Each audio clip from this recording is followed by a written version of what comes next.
24 India Live News.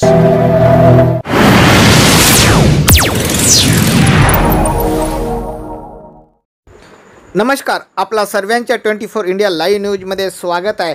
बघा आजची खास खबर, विशेष बातमी शेवटपर्यंत बघा. या झाडाला इथून बुलडोजरनी उखडून नेणारी नवीन तंत्रज्ञानाचा वापर करून दुसऱ्या जागी शिफ्ट करता येत होतं, पण ह्या तंत्राचा ह्या भारताने उपयोग केलेला नाही. जय महाराष्ट्र, जय शिवराय. आज आपण काटोल विधानसभेतील काटोलच्या बाजूला असलेल्या लिंगा या गावामध्ये उभा आहोत. गेल्या 2 दिवसांच्या आधी जागतिक पर्यावरण दिन साजरा झाला. पर्यावरण दिनाच्या मोठ्या सगळ्या पेपरमध्ये ॲड होत्या, टीव्हीवर ॲड होत्या, इलेक्ट्रॉनिक मीडियामध्ये, प्रिंट मीडियामध्ये सगळीकडे मोठ्या पर्यावरण दिनाच्या जाहीर देण्यात आला. पण पर्यावरण दिनाच्याच आधी हे एवढे 70-80 वर्ष जुने जे वृक्ष आहेत, हे वृक्ष जे आहे, आपण ज्या वृक्षावर उभा आहे, हे पिंपळाचं वृक्ष आहे. पिंपळाच्या वृक्षाची खासियत अशी आहे की पिंपळाचं वृक्ष जास्तीत जास्त पाणी जमिनीमध्ये धरून ठेवतं आणि ते पाणी आपल्याला वापरायला मिळते. पिंपळा झाड असू द्या किंवा ते समोरचं जे वडाचं झाड आहे ते झाड असू द्या, हे सगळे 70-75-80 वर्ष जुने झाड आहे. आपण आपल्या घरच्या किंवा आपल्या प्रेमाच्याच मधल्या एखाद्या झाडाची जरी फांदी तोडली तर लगेच तिथलं प्रशासन आपल्यावर कारवाई करतं. नगर परिषद असू द्या, नगरपंचायत असू द्या की कॉर्पोरेशन असू द्या, कुठल्या पण साधी फांदी जर आपल्यावर कारवाई करते. मग आता एवढे जुने झाडं हे लोक पर्यावरणाचे झाडं तोडून पर्यावरणाची हानी करत आहे.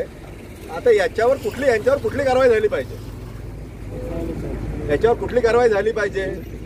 आता यांचं स्वप्न आहे की मोठे रोड करायचं. मोठे रोड होत असतील तर चांगली गोष्ट आहे, रोड मोठे झाले पाहिजे, त्याच्यामुळे वाहतूक चांगली होईल, त्याच्यामुळे आपल्याला दळणवळणाला सुविधा होईल. पण मला एक सांगा, हा रोड खूप सुंदर, खूप मोठा बनला, 4 पदरी रोड बनला आणि ह्या रोडला एकही जर झाड नाही राहिलं तर तुम्हाला सांगतो, एक उदाहरण देतो मी की एखादी बाई खूप सुंदर आहे, एखादी महिला खूप सुंदर आहे आणि तिच्या मस्तकावर जर कुंकू राहत नाही तर तिचं सौंदर्य कुठल्या कामाचं राहत नाही. तिला लोक भोंडकबाळी म्हणतात. तर हा रोड किती मोठा झाला, याच्या रस्त्याच्या चौबाजूला झाडं राहणार नाही तर ह्या रोडचं महत्त्व काय. जर एखाद्याची गाडी पंक्चर झाली किंवा एखादी मोटरसायकल पंक्चर झाली किंवा 4 व्हीलर पंक्चर झाली तर आपल्याला आडोसा कुठे मिळणार आहे. आपल्याला उभं राहायलाही एक पूर्ण रस्त्यावर एक झाड नाही आहे.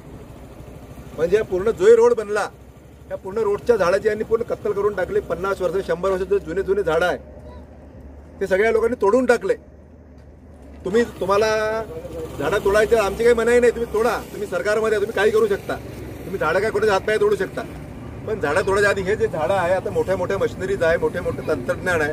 जसे आपले पंतप्रधान साहेब सांगतात, गडकरी साहेब सांगतात की आमच्याकडे असे तज्ज्ञ लोक आहेत, असे आमच्याकडे टेक्नॉलॉजी आहे.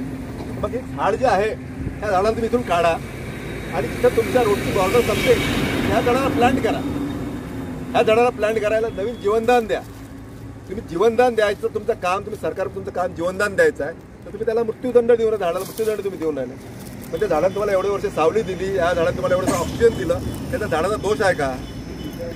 म्हणजे आपलं म्हणणं आहे की एवढे जे मोठे झाड आहे जे जनतेच्या फायद्याचे आहे, त्यांना सुरक्षा देण्याच्या ठिकाणी त्यांचा दुरुपयोग करून आपला फायदा करून राहिलेला आहे. हेच तुम्हाला सांगत आहे ना मी. आता आपण घरच्या थोड्या झाडं जरी फांदी जरी तोडली तर आपल्यावर डायरेक्ट फाईन लागतं, आपल्यावर 100 रुपये 50 रुपये लागत होते. आता हे एवढे मोठे झाडं तोडले, यांच्यावर काय केलं पाहिजे.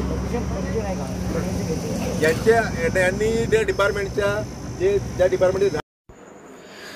ही होती आजची खास खबर. बघत राहा 24 इंडिया लाईव्ह न्यूज. शेअर करा, सबस्क्राईब करा, लाईक करा आणि कॉमेंट्स करा. चॅनलला मदत करा. धन्यवाद.